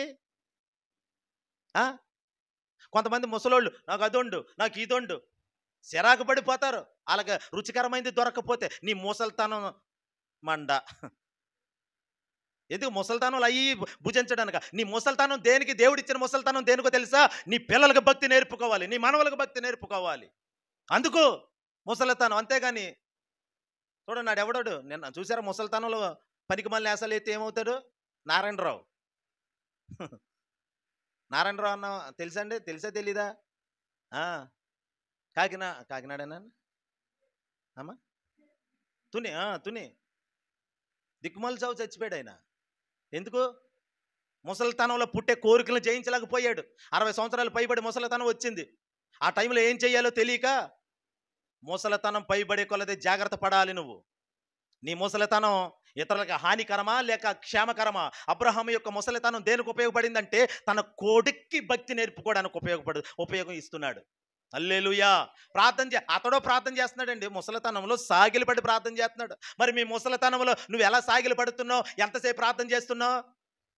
నీకు ప్రార్థన లేకపోతే ఎలాగా? అసలు ముసలితనం కూడా పక్కనెట్టండి. ఇప్పుడు నువ్వు ఎంత ఉన్నావు? నీ వయసు ఎంత? అబ్రహాం కంటే పెద్దోళ్ళు ఇక్కడ ఎవరైనా ఉన్నారా? అబ్రహాము వయసు కంటే పెద్దోళ్ళు ఎవరు లేరు కదా. మనం అందరూ చిన్న వయసే, మిడిల్ వయసులో ఉన్నాం. ఇప్పుడు మనం ఇంకెంత భక్తి చెయ్యాలి, ఎంతగా పోరాడాలి, ఎంతగా ప్రయాసపడాలి, ఎంతగా మోకాళ్ళు వెయ్యాలి. అబ్రహాం ఇంట్లో ప్రతి ఒక్కరు ప్రార్థనా పరులే తెలుసండి. అందరూ దేవుని స్వరం వింటారు. వాళ్ళు చేతులు తల్లి చెప్పండి. అబ్రహాం భార్య వింటది, అబ్రహాం వింటాడు. అబ్రహాం ఇంట్లో పనులు కూడా దేవుని స్వరానికి అలవాటు పడిపోయారు. అలాగ చేసేసాడండి అబ్రహాం యేసు నామములో. నువ్వు నీ ఇంటికి ఏమి నేర్పిస్తున్నావు? నీ ఇంటికి వచ్చిన వాళ్ళకి ఏమి నేర్పిస్తున్నావు? నీలో ఒక రోషం మండాలి. ఆ రోషంతో నువ్వు అనేకులకి ఒక ప్రభావితంగా కనబడాలి. ఇతడు దేవుని స్వరం వింటాడండి. ఈమె ప్రార్థనలో ఉంటుందండి. ఈమె సోమరుగా మత్తుగా తినేసి పడుకునే మనిషి కాదు. ఈమె ఎప్పుడు ప్రార్థనలో ఉంటుంది. ఇతడు ఎప్పుడు ప్రార్థనలో ఉంటాడు. ప్రార్థన పొరలండి వాళ్ళు. ఏదైనా సంగతాలతో చెప్తే మనకి పరిష్కారం దొరుకుతుంది. ఎస్, ఈ సంఘంలో ఉన్న బిడ్డలైనా మీరందరూ ఇలా ఎదుగుదురుగాక. ఆమెననుకోరే. హల్లెలూయా. తిని పడుకునేది కాదు భక్తి అనేది. ఏదో రూపాయి చిల్లర మార్చి సంద వేసేది కాదు భక్తి అనేది. అవకాశం ఉంటే భక్తి చేసేది కాదు భక్తి అనేది. లేకపోతే మానేసి ఇంట్లో కూర్చో పర్లేదు, కానీ చేస్తే శ్రేష్టమైన భక్తే చెయ్యాలి. ముసలితనం, మంచి ముసలితనం ఊరకనే రాలేదు. అది దేవుని సన్నిధిలో నడిచాడండి. నిందారహితుడిగా నడిచాడు. నువ్వు సన్నిధికి నడితే కదా నీకు ఆరోగ్యం వచ్చేది. కాళ్ళు నొప్పి వచ్చేస్తున్నాయి, కీళ్ళు నొప్పి వచ్చేస్తున్నాయి అనుకుంటే నీకు ఎక్కడొస్తుంది ఆరోగ్యం? అన్నిట్లకైతే నీకు ఆరోగ్యం ఉంటుంది, కానీ దేవుని సన్నిధి కంటే నీకు ఆరోగ్యం ఉండదు. హల్లెలూయా చెప్పండి. చెప్తున్నాను, దేవుని సన్నిధికి వచ్చే విధానం అంటే ఏంటో చెప్తున్నాను. ఒకప్పుడు ఆవిడే ఆ దీవెనక్క వాళ్ళ పిల్లోడిని ఆడు ఎదిగిపోయినా కానీ మోసుకొని వచ్చేసేది. ఆవిడ స్త్రీల కోటాలకి అన్ని కోటాలకి ఏమో వచ్చేవారు కదా. ఆవిడ ఎంతలా ఓపికగా వచ్చేసేదో. ఇప్పుడు వాళ్ళు ఏసునామలు ఎదిగిపోయారులేండి, వాళ్ళ కాళ్ళని నడిచి రాగలరు పిల్లలు, కానీ అక్కగారు రాకపోవడం శోచనీయం. అలాగా ఒకప్పుడు ఆసక్తి ఏమైంది మరి? బుద్ధి జ్ఞానం కలిగిన వారమై ఎదిగిన పిల్లలమై ఇప్పుడు ఏం చేయాలంటే దేవుని స్వరానికి లోబడాలను. ఇప్పుడు దేవుడు మాట్లాడుతున్నాడు, ఇదంతా నీకోసం, ఈ స్వరం అంతా. నీ వృద్ధాప్యం ఆశీర్వాదంగా మారాలి, శాపంగా మారకూడదు. నిన్ను ఇసుకోకూడదు. నువ్వు ముసలిదానివి అయ్యే కొలది నిన్ను ఇసుకోకూడదు. నీ కోళ్ళైనా, నీ కొడుకైనా, లేకపోతే ఇంకెవరైనాను అనుకోకూడదు. నీ ముసలితనంలో నీ ముసలితనం ఆశీర్వాదంగా ఉండాలి. ఆ మామతో మాట్లాడాలండి.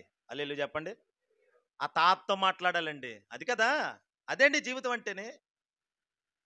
అబ్రహాము నిండు ముసలితనం, మంచి ముసలితనం. ఎలాగా? ప్రభు మాట అన్నాడు కాబట్టి ఆరోగ్యం వచ్చేసింది. ఆశీర్వాదకరమైన అన్ని భుజించాడు, శ్రేష్టమైన అన్ని భుజించాడు. ఇంకోటి చెప్పనండి, ఇస్సాకుని చిన్నప్పుడే బలిపీఠం మీద పెట్టేశాడు. ఆ వయసులో అంత సమర్పణ ఎలాగొచ్చింది? ఏంటి, వృద్ధాప్యంలో చాలామంది ముసలోళ్ళు దాచుకోవాలనుకుంటారు కదా, కొంత ఎంతో కొంత వాళ్ళ దగ్గర పెట్టుకోవాలనుకుంటారు. కానీ అబ్రహాము ఏం పెట్టుకోవాలనుకోవట్లేదు. ఏది ఉంటే అది బలిపీఠం మీద పెట్టాలనుకుంటున్నాడు. పెట్టాడా? పెట్టిన తర్వాత అదే కుమారుడిని మళ్ళీ దేవుడు ఇచ్చాడు. ఆ కుమారుడిని ఫలింపజేశాడు, ఎదిగాడు, పెద్దోడయ్యాడు. ఇప్పుడు ఏమైంది వినండి. ఇప్పుడు ఏమైందండి? అతడు అబ్రహాము తనకు కలిగిన యావత్తు ఇస్సాకుకి ఇచ్చాను. ఇచ్చాడా లేదా అమ్మా? ఇస్సాకుకి ఆస్తిపాస్తులు ఇచ్చాడు. నేను మాట చెప్తాను, ఓ తండ్రిగా భావించండి. మీ పిల్లలకి మీరు ఆస్తిపాస్తులు, అంతస్తులు అన్నీ ఇవ్వాలి. అయితే దానికంటే ముందు ఎవరిని ఇవ్వాలి? బలిపీఠం అంటే ఏంటో కాదు, యేసుక్రీస్తు. బలిపీఠం అంటే యేసుక్రీస్తు. యేసుక్రీస్తుని ఇవ్వండి మీ పిల్లలకి. వాడు రక్షణ పొందాలి, ఆ పిల్ల రక్షణ పొందాలి. అది కోరుకోండి. ఆడికి పెళ్ళి అయితే బాగుండండి, ఆడికి మంచి ఉద్యోగం వస్తే బాగుండండి, ఆడు ఇంకో దేశం వెళ్తే బాగుండండి. నేను ఇవన్నీ చెప్తే అంత సంతోషించను. నేను ఒక సేవకుడికి నాకే సంతోషం లేనప్పుడు దేవుడు ఎలా సంతోషిస్తాడు? ఓ తల్లిగా, ఒక తండ్రిగా నీ ఆశ ఏముండాలో తెలుసా? నా కొడుకు రక్షణ కావాలి పాస్టర్ గారు, రక్షణ కావాలి, నా కూతురికి రక్షణ కావాలి అని ఏ తల్లిదండ్రులు అడుగుతారో వాళ్ళని బట్టి ప్రభు సంతోషిస్తాడు. ఆ తర్వాత నా కొడుకు ఒక ఉద్యోగం కూడా కావాలి, ప్రార్థన చేయండి. అది సెకండరీ. తర్వాత మొదట నువ్వు నీ లిస్టులో, నీ ప్రేయర్ లిస్టులో నువ్వేం పెడుతున్నావు?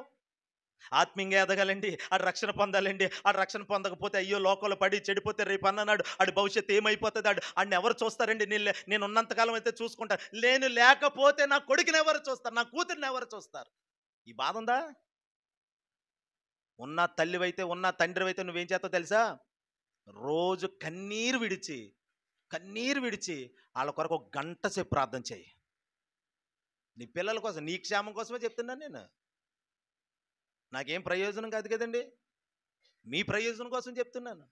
మీ పిల్లలు బాగుండాలి. మీకు ఆ ఆశ ఉందో లేదో నాకు తెలియదు, కానీ మీ పిల్లల విషయమే ఎందుకో నాకు ఆ భారం పెడతా ఉంటాడు దేవుడు. చేతులు తల్లి చెప్పండి హల్లెలూయా. మీ పిల్లల విషయం నాకెందుకు భారం పెడతాడు నాకు అర్థం కాదు. దేవుని మనసు చూడండి, ఇదే దైవస్వరం.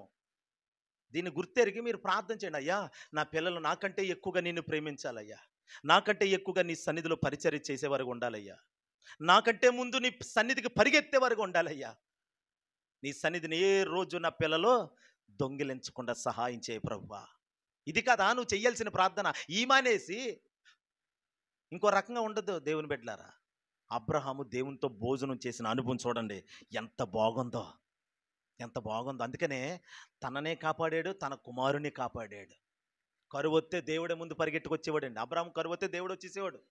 తన కొడుకు ఇస్సాకు కరువొత్తే ఇస్సాకు దగ్గరికి దేవుడు పరిగెట్టుకొని వచ్చాడు. నేను మాట చెప్పనా, ఆపదలో దేవుడు మీ యొద్దకు వచ్చినట్లుగా మీరు ప్రవర్తించాలి. మీకు ఆపద వచ్చిందమ్మా, ఆపద వస్తే ఎవరు రావాలి? నువ్వు పరిగెట్టుకొని వెళ్తావు కాదు, దేవుడు వస్తాడు నీ దగ్గరికి. అమ్మా, ఆపదలు ఉన్నావా? నేనున్నాను. లాజర్ ఇంటికి ఎవరు వెళ్ళారండి? లాజర్ చనిపోతే ఆ ఇంటికి కష్టం వస్తే ఎవరు వెళ్ళారు? వాళ్ళు వెళ్ళారా? ఆయన వచ్చాడా? ఆయనే కదా వచ్చాడు. ఎందుకు? హల్లెలూయా. ఎందుకు? లాజరు యేసయ్య స్వరం విన్నాడు. తెలుసా మీకు? సమాధిలో ఉన్నాడు కదా, సమాధిలో ఉన్నప్పుడు ఆయన ఏమని పిలిచాడు? లాజరు బయటికి రా అని పిలిచాడా? పిలవగానే విన్నాడండి. వినినటువంటి లాజరు యేసయ్య స్వరం ఇది అని ఎక్కడున్నాడు అప్పుడు? సమాధిలో కంపు కొడుతున్న వారి శవ పేటికలో ఉన్నాడు, మధ్యలో అందులో ఉన్నాడు. అందులో నుండి బయటకు వచ్చాడండి. అంటే మృతులు కుమారుని శబ్దము విను గడియ వచ్చి ఉన్నదని ఉంది బైబిల్లో. మృతులు యేసు స్వరము నువ్వు వినగలిగితే నీలో మృతమైనది కూడా జీవముగా మారిపోద్ది. యేసు నామములో మృతమైన అనుభవం తొలగిపోతుంది. మృతమైంది ఈ లోపల ఎన్నో నీలో ప్రేమ చచ్చిపోయింది. ఇప్పుడు యేసయ్య స్వరం విన్నదనుకో ఆ ప్రేమ మళ్ళీ బతుకుతుంది ఇప్పుడు. ఈరోజు అదే జరుగుతుంది. నీలో ప్రార్థన అనే మంట చల్లారింది. అది చచ్చింది. ప్రార్థన అనే అనే ఆశ చచ్చింది. ఇప్పుడు ఇప్పుడు ప్రభు స్వరం వింటుంది కదా! ఇదిగో మళ్ళీ బ్రతుకుతుంది. నీ ప్రార్థనా జీవితం మళ్ళీ బ్రతుకుతుంది. పునరుత్థానం చెందుతుంది మళ్ళీని. నీ ప్రార్థనా జీవితం పునరుత్థానం చెందేటట్లు, నీ ప్రేమ మరలా బ్రతికేటట్లు. నీలో ఒకప్పుడు ప్రేమ ఉంది, ఇప్పుడు చచ్చిపోయింది. నీలో దాతృత్వం ఉంది. దేవుని ఎంతో ప్రేమించే వ్యక్తివి, ఎన్నో చేసే వ్యక్తివి, అవన్నీ చచ్చిపోయినాయి. ఇప్పుడు మరలా బ్రతికిస్తున్నాడు దేవుడు. హల్లెలూయా చెప్పండి. మిగిలిన వాటిని బ్రతికించుము, బలపరచుము అని ప్రభు చెప్తున్నాడు. బ్రతికించు, బలపరచు అంటే ఏంటి? ఇదిగో ప్రభు స్వరం వింటే బ్రతుకుతావు నువ్వు. నీ జీవితంలో మృతమైంది తొలగిపోతుంది. ఎండిన ఎముకలు లోయలోకి వెళ్ళి ఇదిగో ఎండిన ఎముకల్లారా అని ప్రవచించడం మొదలెట్టాడంతే. ఆ ఎప్పుడైతే ఆత్మస్వరం ఎముకల్లోకి తాకిందో ఆ ఎముకలన్నీ గడగడమనే శబ్దంతో మరలా ఒక సైన్యంగా మార్చబడ్డాయి. స్వరం వినాలి. నీలో మృతమైంది, ఎండిపోయిన అనుభవాలన్నీ మళ్ళీ చిగురించబడతాయి మళ్ళీ యేసు నామములో. అలా ఎలా ఉన్న వ్యక్తి అలాగా ఉండవేక. ఒక ఆధ్యాత్మిక చైతన్యముతో, ఆధ్యాత్మిక చింతనతోనే ఉంటావు. లోకపరమైన చింతన కాదు. నేను ఎలా భక్తి చెయ్యాలి, ఇప్పుడు నేను ఎలా ప్రార్థించాలి, ఎప్పుడు మందిరానికి వెళ్ళాలి, ఎప్పుడు దేవుని కొరకు నేను ఏం చేయగలను అనే ఒక తాపత్రయం, ఒక మంట నీలో పుడతాది. అందుకనే దేవుని స్వరం నీకు మేలే చేస్తుంది, కానీ అది కీడు చెయ్యనే చెయ్యదు. ఆయన చేతులెత్తి హల్లెలూయా చెప్పండి. హల్లెలూయా. నా దేవుని బిడ్డలారా, లాజరు ఎప్పుడైతే యేసయ్య స్వరం విన్నాడో, అయ్యా నేను చచ్చిపోయి ఉన్నానా, ఇప్పుడు తలుపు తీయడం కుదరదా అన్నాడా? ఏ పరిస్థితిలో ఉన్నా వచ్చి తలుపు తీసాడా లేదా? అంటే వచ్చాడా లేదా బయటికి? తలుపు తీసినట్టే వచ్చాడు, విన్నాడు. మృతులైన వారందరితో కలిసి ఉన్నాడండి, అందరితో కలిసి చచ్చిపోయాడు. కానీ యేసయ్య స్వరాన్ని గుర్తెరిగాడు. ఇంకో మాట చెప్తాను. బుద్ధి కలిగిన కన్యకలు, బుద్ధి లేని కన్యకలు, వారిలో అందరూ యేసయ్య స్వరం విన్నారు, కానీ ఆయనతో కలిసి వెళ్ళటానికి ఐదుగురి దగ్గరే సిద్ధపాటు ఉంది. ఎక్స్ట్రా నూనె ఉంది వాళ్ళ దగ్గర. దేవుని బిడ్డలారా, ఇప్పుడు ఈ ఈ ఈ వ్యక్తిని చూడండి. లాజరు ఎప్పుడైతే యేసయ్య స్వరం విన్నాడో బయటకు వచ్చాడు. వచ్చిన తర్వాత లాజరు యేసయ్యతో కూర్చొని 12వ అధ్యాయం చూడండి, యోహాను సువార్త. లాజరు యేసయ్య స్వరం విన్నాడు. వినిన లాజరు ఇప్పుడు ఏం చేస్తున్నాడు? ఆయనతో కూర్చొని భోజనశాలలోకి వచ్చేసాడు. ఒక విందు అనుభవంలోకి వచ్చేసాడు. ఓ మాట చెప్పనా, నువ్వు నిజంగా వినాలి. పాపంలో నుండి బ్రతికి దేవుని కొరకు పాపంలో చచ్చిపోయో, పాపం నిన్ను చంపేసింది, నిజంగా రక్షణ పొంది బ్రతికిన వ్యక్తివైతే, దేవుని స్వరానికి లోబడే వ్యక్తివైతే, ఆయనకు తలుపు తీసిన వ్యక్తివైతే, ఇక మీదట ఏం చేస్తావో తెలుసా? నీ రోదన ధ్వని తగ్గదు. నశించిపోతున్న ఆత్మల కొరకు ఒక రోదన ఉంటుంది నీలో. నిజంగా రక్షణ పొందితే ఇంకా నీవు నీ ఇంటి వారి కొరకే ఏదో చిన్న చిన్న ప్రార్థనలు చేసి సరిపెట్టుకునే వ్యక్తివైతే నువ్వు ఇంకా బ్రతకలేదు. చాలా విషయాలలో చనిపోయిన వ్యక్తిగా ఉన్నావు. ఆయనతో కూర్చొని భోజనం చేసే అనుభవంలోకి ఇంకా రాలేదు. ఆయనతో కూర్చొని భోజనం చేసే అనుభవం, మరలా చెప్తున్నాను, ఆయన ఇష్ట ప్రకారంగా నువ్వు ప్రార్థనలో చేయటమే. ఆయన ఇష్ట ప్రకారంగా నువ్వు ప్రార్థనలో జీవించడమే. హల్లెలూయా. ఆయన ఇష్ట ప్రకారమైన ప్రార్థనలో నువ్వు కలిగి ఉండటమే. నీ ఇష్టం నెరవేర్చుకో. అబ్రాము చాలించి వెళ్ళిపోలేదు. దేవుడు చాలించి వెళ్ళే వరకు కూడా అబ్రాము అలా ఉన్నాడు. అది భోజనం యొక్క అనుభవం. హల్లెలూయా. అది భోజనం యొక్క అనుభవం. నా దేవుని బిడ్డలారా గమనించండి. ఏమో కంగారు పడుతున్నారేంటి? అన్న వస్తాడా? కంగారు పడకండి. ఎందుకు అలాగా? నిమ్మలంగా ఉండండి. రావడమే ఆలస్యం అంటే మళ్ళీ మిమ్మల్ని బట్టి అందరూ డిస్టర్బ్ అవుతున్నారు. నన్ను డిస్టర్బ్ చేస్తున్నారు మీరు. అలాంటప్పుడు రావడం అన్నా తగ్గించేసుకోవాలి. ఎందుకు ఇంకా రావడమే ఆలస్యం, మళ్ళీ ఎప్పుడు వెళ్ళిపోదామా అన్నట్టు అటు ఇటు తిరగటం, అందరూ డైవర్షన్ అవుతున్నారు. అది నేను చెప్పేది. డైవర్షన్ చేయొద్దు. దేవుని సన్నిధిని పాడు చేయొద్దు మీరు.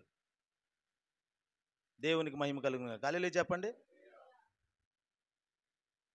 ఉన్న కొద్ది ఆత్మలనైనా సిద్ధపరిచి, ప్రభు రాకడ సిద్ధపరిచి ఆయన ఎదుట నిలబెట్టడానికి నేను సిద్ధమే. మీ కొరకు దేనికైనా సిద్ధమే. కానీ దేవుని సన్నిధిలో ఒక నడక ఉంటుంది. ఆ నడక తప్పితే మాత్రం అసలు ఊరుకోను. ఎవరైనా ఒకటే నాకు. నా దేవుని బిడ్డలారా గమనించండి. లాజరు దేవుని స్వరం విని అదిగో బయటకు వచ్చాడు. బయటకు వచ్చిన తర్వాత అతడు ఏం చేస్తున్నాడు? ఇప్పుడు ఎక్కడ కూర్చున్నాడో మళ్ళీ ఒక్కసారి చదవండి. అలా ఆయన 12వ అధ్యాయం 2వ వచనం.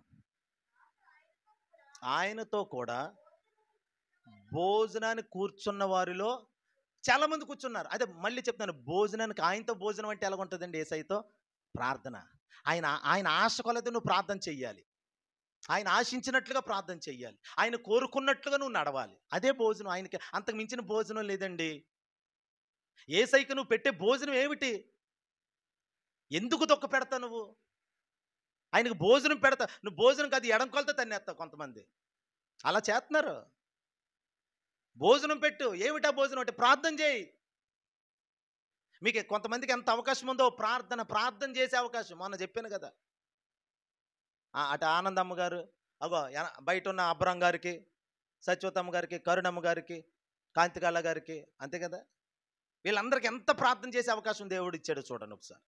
అంటే బయటికి ఎక్కడికి వెళ్ళరు కాబట్టి, ఓ చోట ఉంటారు కాబట్టి, ఆ టైంకి ఓ ముద్ద తిని ఇక చెయ్యాల్సింది ఏంటండి? ఇదే కదా, ప్రార్థనే కదా, అదే కదా డ్యూటీ మనకి. నాకు అలాంటి వాళ్ళు అంటే చాలా ఇష్టం.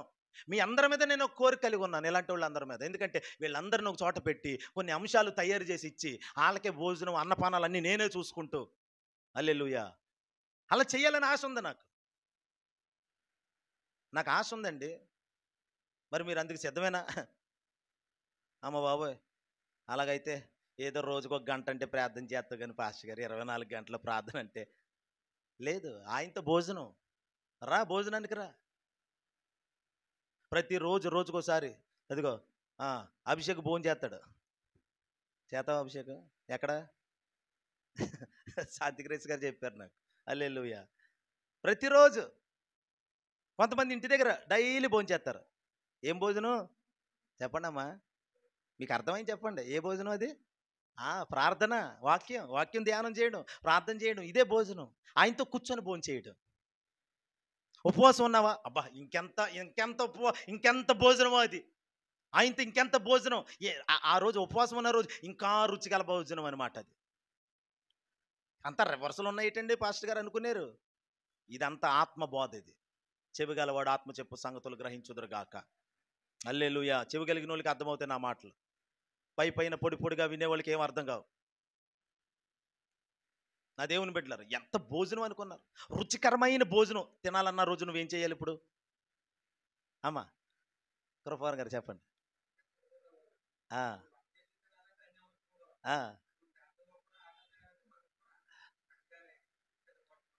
అదే రుచికరమైన భోజనం మీరు తినాలన్న రోజు ఏం చేయాలి తెలుసా? అదే ఆత్మీయంగా చెప్తున్నాను. ఇప్పుడు డైలీ భోజనం చేస్తున్నావా లేదా మనం? ఏ భోజనం?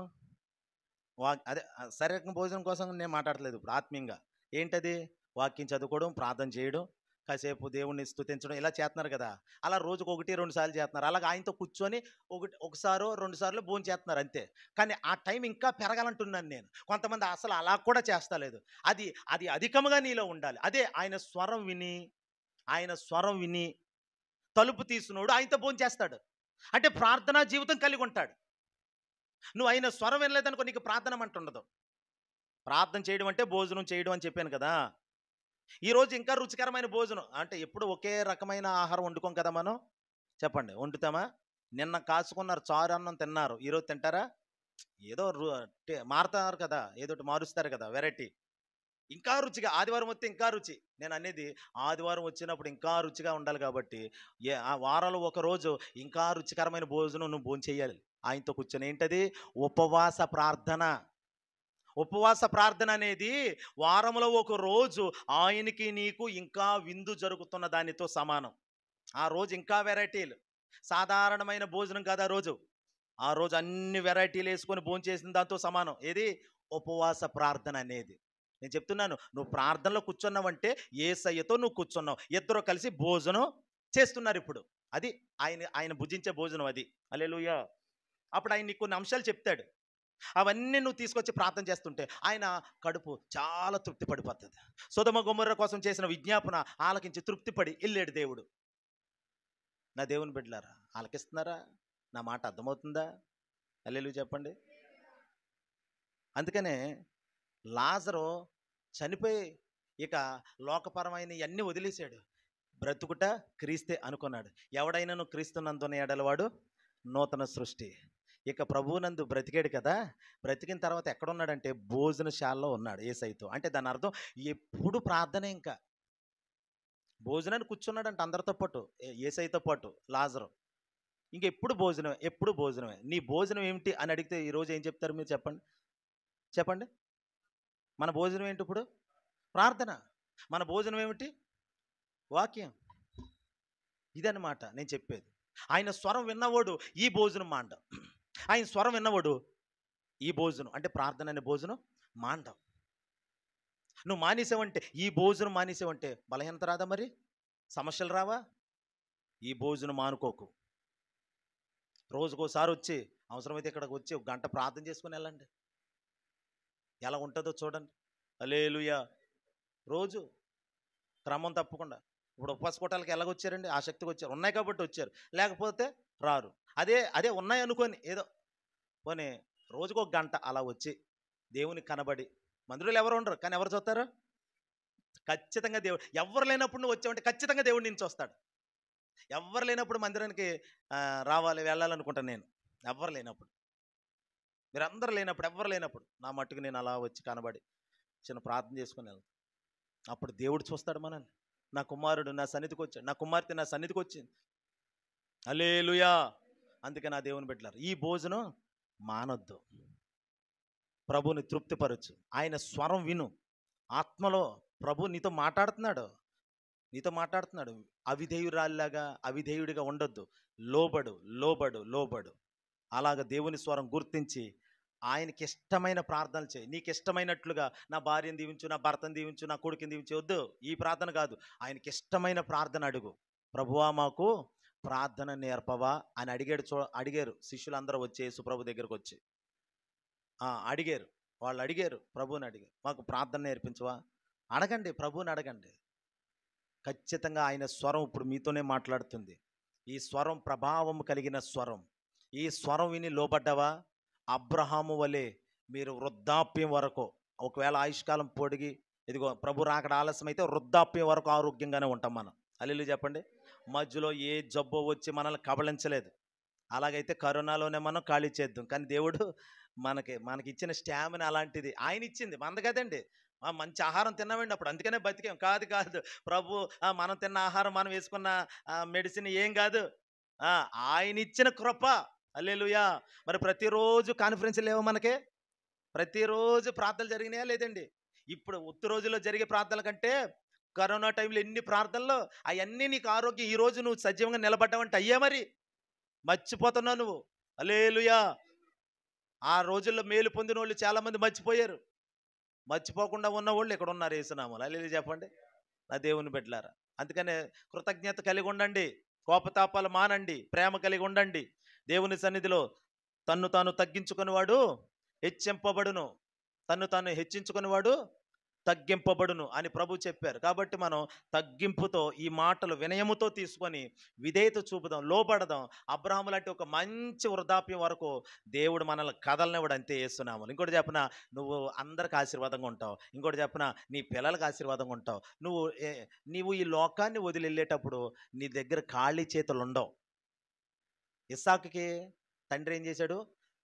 అబ్రహాము యావత్తు ఇస్సాకుకి ఇచ్చెను ఉంది కదండి బైబిల్లో, చదివాం లేదా? అంత ఇచ్చి అప్పుడు వెళ్ళాడు కదా, కొడుకు చేతిలో పెట్టాడు కదా. హల్లెలూయా. తండ్రి అంటే ముందు తల్లి వెళ్ళిపోయింది కాబట్టి తండ్రి ఉన్నాడు. ఒకవేళ తండ్రి వెళ్ళిపోయి తల్లి ఉంటే ఆ తల్లి మొత్తం తెచ్చి ఎవరికి ఇచ్చాను? కొడుకు చేతిలో పెట్టింది.